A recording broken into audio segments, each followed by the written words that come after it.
આજથી 10 દિવસ પહેલા રાજકોટની અંદર જે માનવ સર્જિત હત્યાકાંડ થયો એટલે કે જે અગ્નિકાંડ ARP ગેમ ઝોન જે છે એમાં જે હત્યાકાંડ થયો એ હત્યાકાંડની અંદર નિષ્પક્ષ તપાસ થાય એના માટે રાજકોટની અંદર અત્યારે અનશન એ કરવામાં આવી રહ્યા છે અને 72 કલાકના જે અનશન છે એ માધ્યમથી અમે સરકારને મેસેજ આપવા માંગીએ છીએ કે જો બીજા જિલ્લાના કહી શકાય કે ધારાસભ્યો એ રાજકોટની અંદર આવી શકતા હોય તો રાજકોટના ધારાસભ્ય ક્યાં છે અને રાજકોટના પૂર્વ મુખ્યમંત્રી એવા આદરણીય વિજયભાઈ રૂપાણી ક્યાં છે?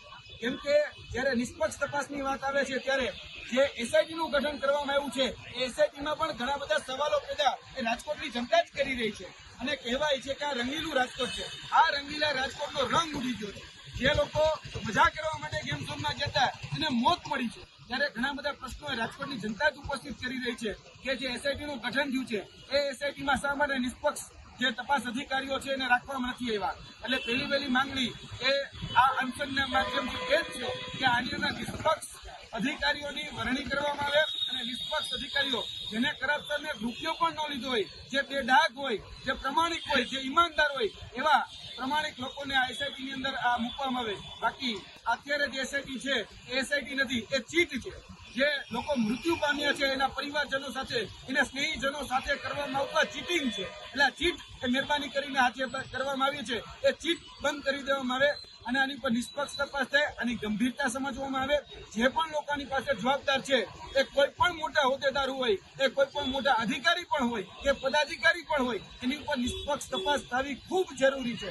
એટલે આ માધ્યમથી અમારી માંગણી એ જ છે કે તાત્કાલિક ધોરણે જે એસઆઈટીની અંદર જે અધિકારીઓ છે એ એસઆઈટીના અધિકારીઓમાં જે નિષ્પક્ષ અધિકારી હોય એનો ઉમેરો કરવામાં આવે અને જેની ઉપર ખુદ તપાસ ચાલી રહી હોય એવા અધિકારીઓને શા માટે ભાઈ આમાં તમારે એસઆઈટીની અંદર ગઠન કરો છો, એસઆઈટીની અંદર નિમો છો?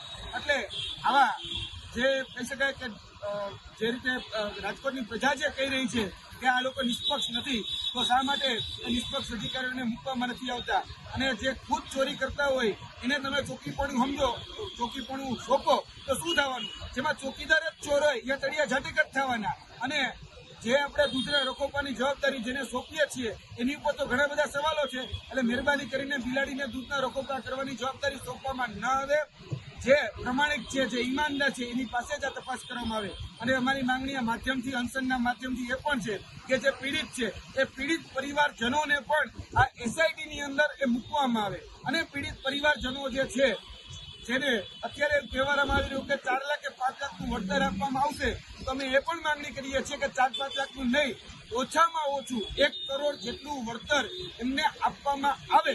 અને જે વર્તમાનના એટલે કહી શકાય જે કળિયુગના જે કૌરવો રચિત જે લાક્ષાગ્રહ હતું એ લાક્ષાગ્રહની અંદર ઘણા બધા એ ભસ્માસુર બનીને ભરખી ગયા છે એવા લોકો ઉપર દંડાત્મક અને સજાત્મક કાર્યવાહી થવી જોઈએ. અને તેની સાથે સાથે આ લાક્ષાગ્રહની અંદર જે આંકડો મળી રહ્યો છે એ આંકડો ઘણી બધી વિસંગતતાઓ પેદા કરી રહ્યો છે.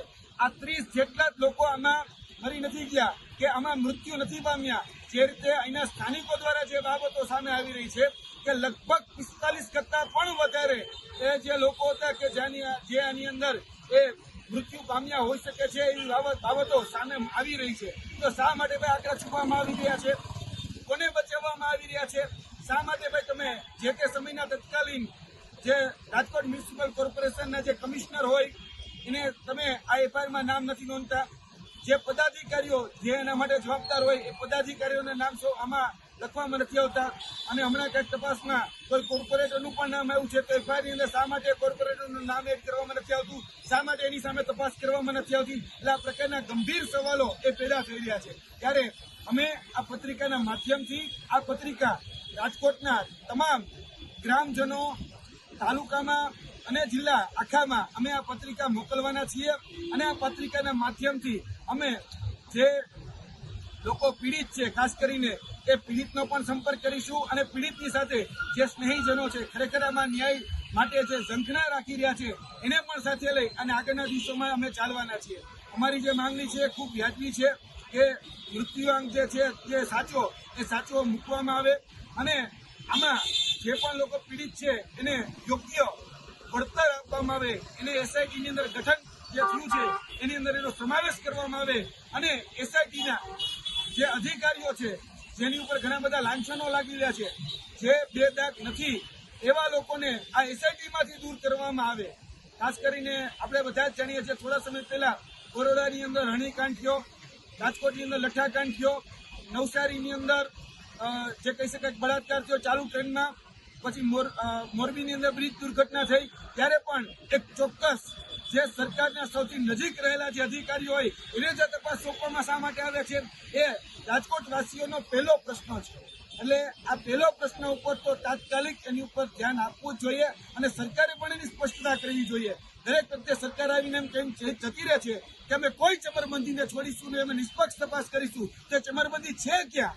આટલા પેપર ફૂટ્યા, આટલા બ્રિજ ફૂટ્યા, આટલી બધી હોનારતો થઈ, ત્યારે એ ચમરબંધી આજ સુધી ક્યારેય પકડવામાં નથી આવ્યા. એનું આ પરિણામ છે. ભૂતકાળની જે પણ ઘટનાઓ બની એમાંથી બોધપાઠ લેવામાં નથી આવ્યો. આ ભૂતકાળમાં બનેલી ઘટનાઓમાં કોઈ પણ પ્રકારના એક્શન લેવામાં નથી આવ્યા. એને કારણે જ આ બધી ઘટનાઓનું વારે ઘણીએ છાસવારે પુનરાવર્તન થઈ રહ્યું છે. જો આ પુનરાવર્તન અટકાવવું હોય તો એસઆઈટી જે ગઠન થયું છે એમાં નિષ્પક્ષ અધિકારીઓ એમાં મૂકવામાં આવે અને એસઆઈટી જે અત્યારે જે છે, જે ખરેખર ચીટ છે, બરાબર, આ સીટ નથી, એ ચીટ છે.